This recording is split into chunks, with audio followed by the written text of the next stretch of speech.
Stardew Valley has been one of my favorite games I've played in the past few years, and I've sunk hundreds of hours into it so far. Even after all this time, there are still glitches that exist that have never been patched and probably never will be. Things like duplicating items, getting out of bounds, and a golden tool on the very first day. Lots of fun ones here, so let's jump right into it. Let's kick this off with our first big duplication glitch. This one is just for a single specific item though, the Statue of Perfection. As you're probably aware, on the first day of the third year, Grandpa will visit, and if the player has made enough progress, they'll be awarded the Statue of Perfection. This produces a couple of iridium ore per day, so it's rather helpful. To do this duplication glitch, you'll have to have this item already. Throw it into your inventory and fill up the rest with random items. It doesn't matter what, our inventory just needs to be full to perform the glitch. Now run over to Grandpa's shrine. My main world takes place on the Riverland farm layout, so the location might be a little different for you. Anyway, place the statue down next to the shrine and fill up that spot in your inventory with something else so it's full again. I'd recommend just having a ring on you, as you can just pop it on and off. Now, with the ring off and your inventory full again, break the statue and let it sit there on the ground. Now interact with Grandpa's shrine. As you can see, the game will give you another one even though we already own one. Now just toss something on the ground, pick up both statues, and repeat the process. Place both down, take your ring off, smash the two statues, and collect a third. You can do this over and over, as many times as you'd like. The statue stacks, so you don't have to worry about throwing away a bunch of stuff. You can keep it all. But yeah, I guess since the statue is just floating on the ground, the game doesn't register it as active in the world, so it assumes you don't own one yet and spawns another. In the end, I only ended up duplicating 4 times, so I got left with 5. But now I can get way more iridium every single day without having to go mining. You could keep doing this process until you get a whole shed full of statues if you really wanted to. Iridium bars sell for at least 1,000 gold, so it could be a good long-term investment if you need money. Or just to craft a bunch of iridium sprinklers quickly and without having to do all that mining. This is only for duplicating a single item, but there is a way to duplicate most items in the game that I will get to in a bit. During the summertime, there's a little ice cream shop stand that's open. Normally, Alex will work it from 1 p.m. to 5 when it's not raining, and as long as it's not Wednesday. Well, what if you want ice cream and it's not even the summertime? Well, bring your horse around the back of the stand, hop off, and walk up to the counter. The game will register your horse as an NPC and allow you to buy ice cream. It's just funny to think about my horse handing this cone to me. But yeah, anytime you want ice cream, you can have it. In the middle of winter, at 1 in the morning, even during the summertime when Alex isn't there. Speaking of Alex, if you do choose to marry him during your playthrough, he will no longer work the ice cream stand, meaning it will never be open again. But thanks to this bug, you can still get it, and anytime you please. Yes, this is pretty minor, but just the fact that you can use your horse as an ice cream shop employee is amazing.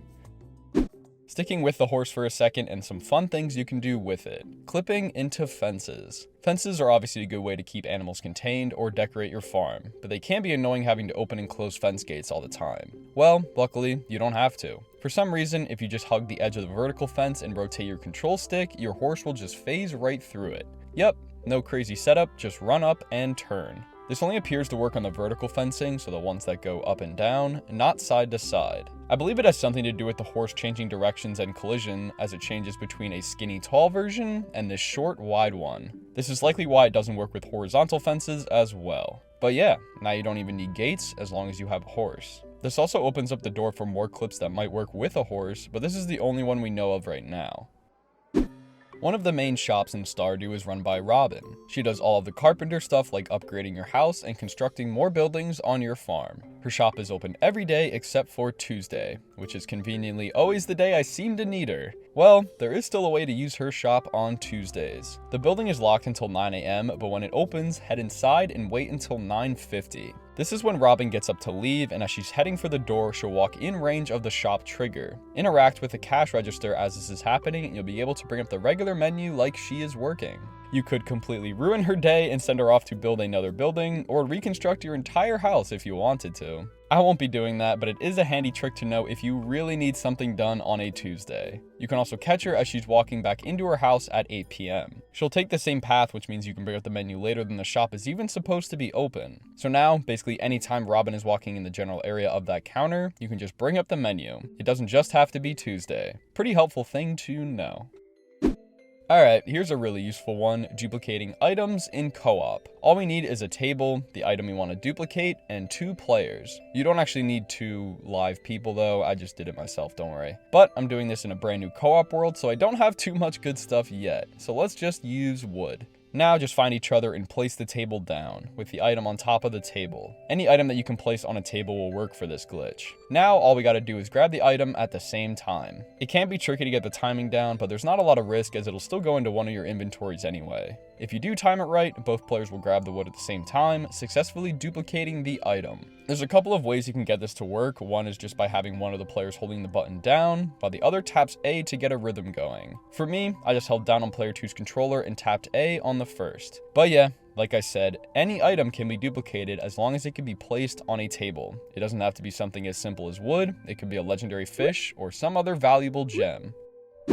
Moving over to a glitch that you can basically do at any point during the game. Clip into buildings using a chair. Any chair will work with this, and there's literally one in your house when starting the game, so there's no excuses. Now just find a building on your farm and place the chair down on one of the side walls so it's facing that wall. Now just hop on the chair and hop off. Since we're right up against the building, the game has no choice but to place us inside of it. Now you can just run around the fake inside of the building. You can't see your character most of the time, but if you run right up to the edge, you'll begin to see bits and pieces. It's just really fun to mess around with and could be a funny trick in co-op for playing with friends. I was hoping by getting inside the greenhouse I could see myself through the glass, but nope. It's one solid sprite.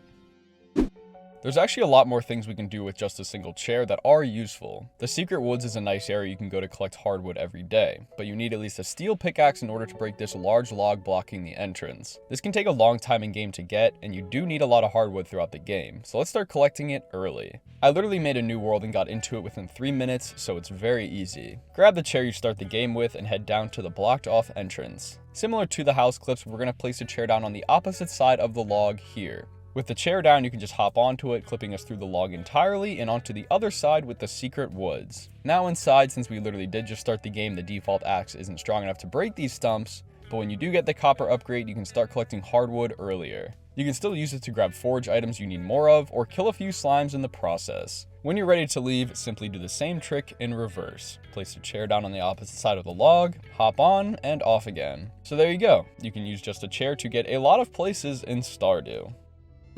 Next up is one of my personal favorite glitches in any game, getting out of bounds. You may have noticed this while playing, but certain tools like the sword and scythe push your character forward by a single pixel each time you swing it. If you mash it, you can just slide along the ground like a snail. Well, we can use this to get out of bounds. Stand near any load zone on the map and begin swinging your tool towards it. After a while, you'll notice your character definitely should have teleported by now, but the load zone never triggers, as we aren't technically moving, just sliding. Once you're a little ways away from the spot that would normally teleport you, you can just start running around out of bounds. The first time I did this was on the edge of my farm, which allowed me to run on the water. It was a little buggy though, and there was a lot of invisible walls preventing me from moving. Still, look at us, walking on water in Stardew Valley. Anyway, once you're done with any of the out of bounds locations, you can just run right back to the loading zone we clipped out from, and it'll correct everything. So you don't need to worry about getting stuck out here. I tried going into Marnie's house next in an attempt to scare Shane through the wall. I couldn't get close enough to gift him anything, but the tip of my sword was slicing through the wall.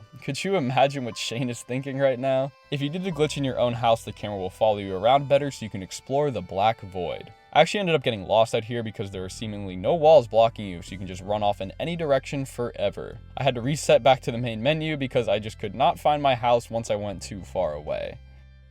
But while that glitch is super fun on its own, we can actually use it and the chair clip for something incredibly useful. Getting to the mines on day 1, and even the golden scythe that's in the Quarry mine. I created a new world for this just to show you on day 1. So right when you wake up, grab the chair that's in your house and head outside. We're going to be doing the swinging clip out in front of Robin's house, so head there through the upper path. Once you get there, walk down in front of her house to this load zone. Begin swinging your scythe near the edge of the zone and continue until your character is all the way off screen. Now just start running to the right and stay off the edge of the screen. You can hold an item above your head if you still want to be able to see. The reason I'm telling you to stay this far below the screen is to avoid 2 random load zones that soft lock the game. Near the edge of the lake here, you can transition over to the lower section of town, and you won't be able to move anymore or hit the loading zone back. So when walking across here, be sure to stay below the screen. Follow the map to the edge of the world, and once you're all the way off to the right, begin walking up. We have to wrap around so we can get into the top part of the quarry for reasons you'll see soon. When you get to the top, begin walking over to the left until you see the quarry. Line it up so it's in the middle of your screen and try walking down till you see your character. We're almost at the mines, but we have to get back to the upper level of land. To do this, come over to the broken bridge in this corner and you'll be able to place your chair down you've been hanging on to. Similar to what we did before, just place it up there, hop on, and hop off. Make sure you actually grab the chair after, as we still need it. But now that we're up here, we can head right for the mine. Say hi to the Jojo Mart guy clearing the rocks and walk right through him. Once in the mine, Merlin will give you the rusty sword, and now we have some options. You can obviously just head down into the mines and start grinding the floors out, or you can do some more clips. Grab the chair and place it behind the minecart. Now just hop on and off, and you're now out of bounds in the mine. You can also do this clip at any point during the game, so a glitch within a glitch here. Now that we're here, follow along the bottom of the mine and you'll run into the dwarf, which isn't much use on day one as we can't translate him. But keep going off to the right and you'll quickly see the map for inside the quarry mine. Now we have to get back in bounds using the chair. Similar to a few other ones, go into this corner, place the chair down on this spot, and you'll be able to hop back in bounds. And now you have access to the quarry on day one as well. You can head outside and grab some resources or test your luck in the cave. The quarry cave is fairly small and not too difficult when you reach this point regularly, but my god is this place a challenge on day one. I spent well over an hour trying to reach the end and get the gold scythe, but I just kept dying. Our pickaxe is weak, so you have to hit the rock 5 times at least to break them. There are copper and iron slimes scattered throughout the route, and of course, the haunted skulls. These guys kind of just spawn randomly, so sometimes I would have a good run going, and then 3 would just spawn at once. These things also have 160 health points, and our rusty sword only does a couple of points each hit. So yeah, you could try and kill them and waste your time, but I just resorted to running and doing my best to dodge them. Keep in mind, anytime you die in here, you pretty much have to reset the day and try the whole glitch again. If you're speedy, you can get from your bed back into the quarry mine within 4 to 5 minutes in real time. But then I just repeatedly died over and over 30 seconds into each attempt, so it was getting really annoying. I resorted to going out before doing the glitch and collecting forageables, along with buying straight vinegar from Pierre with the $500 I owned. After about 2 hours, I finally got some good luck and reached the end with the golden scythe.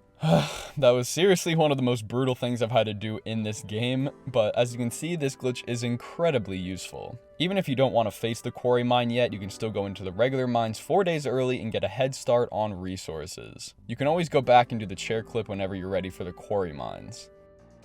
So, there were a whole bunch of glitches in Stardew Valley. Have fun duplicating items and messing around out of bounds. I had a blast making this video as it was just an excuse for me to play Stardew again. I want to thank the Stardew Valley community for helping me and discovering these glitches. I'll be leaving links down in the description to a few creators, so definitely check them out. But for now, I'm about to get up out of here. Thank you guys so much for watching, and as always, see ya!